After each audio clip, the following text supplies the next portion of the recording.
Throughout the Friday the 13th franchise, Jason's face has been shown on film countless times, but there are some movies in the series where the filmmakers neglected to show his face for whatever reason.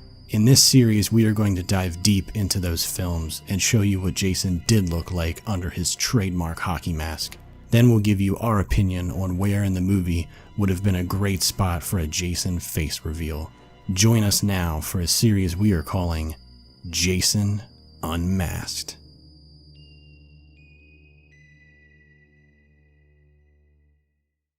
In this episode of Jason Unmasked, we will be covering the film Jason Goes to Hell, the final Friday. Jason Goes to Hell released Friday, August 13th, 1993. Directed by Adam Marcus and written by Jay Hughley and Dean Loree, the film went on to gross a total of $15.9 million on a reported $3 million budget.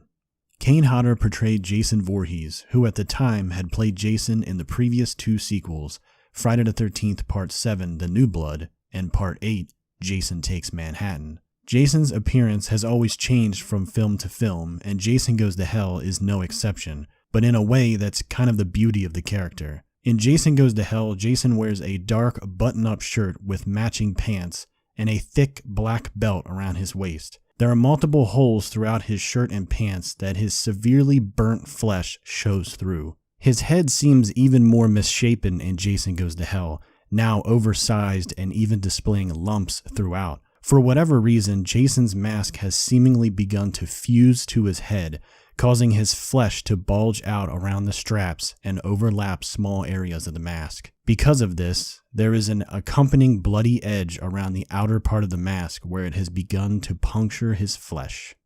You can love or hate Jason Goes to Hell as a movie, but let us all agree that Jason's look is fucking disgusting. Great work. His hockey mask is visually similar to that of the Part 7 mask, and according to Jason Lives Since 1980's Friday the 13th blog, the Jason Goes to Hell mask was made from a leftover Part 7 promo mask, just with a few alterations. Despite Jason getting a new mask in Part 8, his mask in Jason Goes to Hell features the axe cut from Part 3 and the boat propeller damage from Part 6. Only the forehead chevron appears on the mask, be it smaller and darker than some of the previous ones. Jason Goes to Hell plays out its 90-minute runtime without showing Jason's face at all. As mentioned before, each previous installment of the series showed Jason's face, typically towards the end of the film, except for Part 6, Jason Lives, which showed his face off in the opening of the film. During any scene where Jason is wearing his mask, the actor playing him is usually wearing a mask that is commonly called a hood.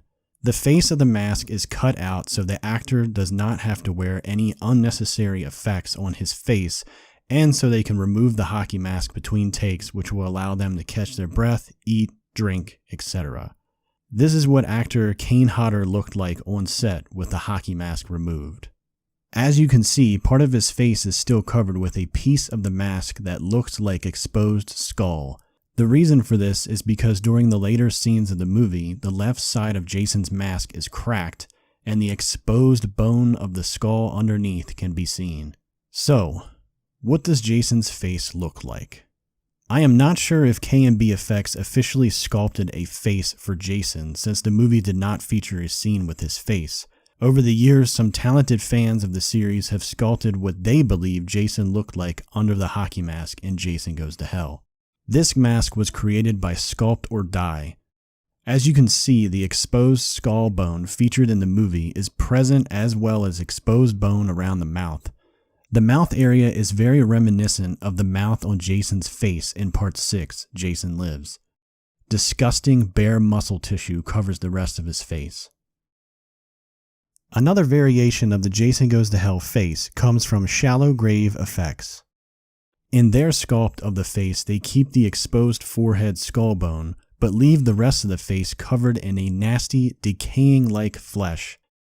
The mouth of this mask is reminiscent of the mouth on the young Jason seen at the end of the original 1980 classic. Last, but certainly not least, we have a sculpt from Fear of the Dark Studios. Again, exposed skull bone around the right eye. The mouth in this version is similar to the mouth in Part 7, The New Blood. The rest of the face is covered with a bloody combination of muscle and flesh.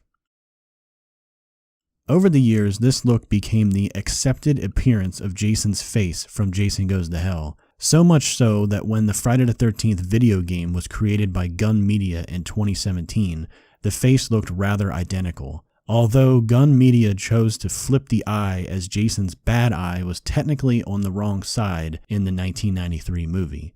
In Friday the 13th Part 4, the final chapter, Jason's left eye is damaged with a machete. The following sequels kept this continuity. However, in Jason Goes to Hell, his bad left eye becomes his bad right eye instead. Oops. So now that we know what Jason's face looks like under his hockey mask, the next question is, where in Jason Goes to Hell should they have shown Jason's face to the audience?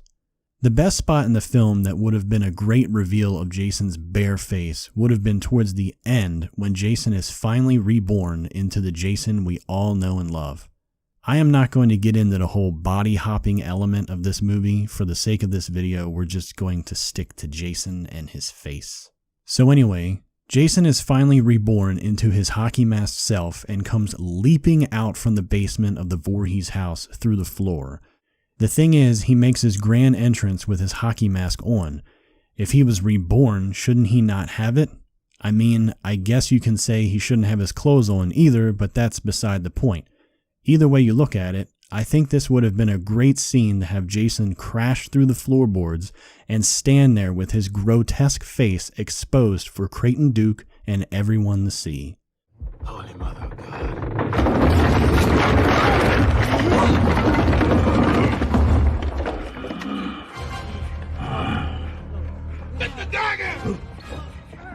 Perhaps one of them could have reacted to Jason by saying something along the lines of, "Oh shit," before Duke yells for them to get the dagger. The next question is, how would Jason get his hockey mask back after this reveal? Well, I have two ideas for that as well. Idea number one, the coroner from the beginning of the movie, after being consumed with Jason's spirit, could put Jason's hockey mask on. He could wear the hockey mask up to the point where he transfers Jason's spirit over to Josh. This scene takes place in the same room Jason crashes through the floorboards later in the movie. The coroner could easily take the hockey mask off to transfer to Josh, and the mask stays in that room until Jason is reborn, where he picks it up and puts it back on, just in time for Steven to attack him and crash through the glass. The second idea I have is that somewhere after the chaos that takes place during Jason's autopsy, Creighton Duke goes to the morgue and retrieves the hockey mask and brings it to the Voorhees house.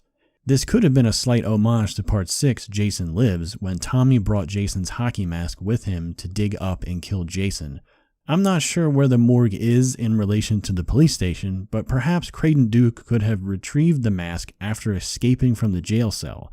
Once Jason is reborn and makes his grand entrance, he retrieves the mask from Duke and puts it on, just in time for Steven to attack him and crash through the glass. Either way, when Jason and Steven crash through that glass to fight out in the yard, Jason would have his signature hockey mask back on. The ending of the film would play out just as it does. With a few minor tweaks, Jason's face would have made a huge shock for the audience and the three characters in the scene. It would have also kept the tradition of showing Jason's face at some point in the movie. Yeah, we don't need to see Jason's face, but it's a nice shock moment, and with the way Jason looks in Jason Goes to Hell, even a gross out moment. Jason Goes to Hell is a very polarizing film. A lot of fans loved it for bringing something fresh into the series and changing things up, and others hated the new body hopping elements and the fact that Jason was not the one carrying out the killings for a good chunk of the film. I for one am in the middle. Although I'm not a fan of the body hopping elements, I love the feel of the movie, and I think the gore and kill scenes are top notch. The melting man scene in the unrated version is absolutely sickening. So, what do you think of Jason's face in Jason Goes to Hell? Where do you think would have been a great spot in the movie for a reveal of his face? Let us know in the comments. That is it for this installment of Jason Unmasked. Up next, Jason X. If you enjoyed this video, then would you kindly like and subscribe?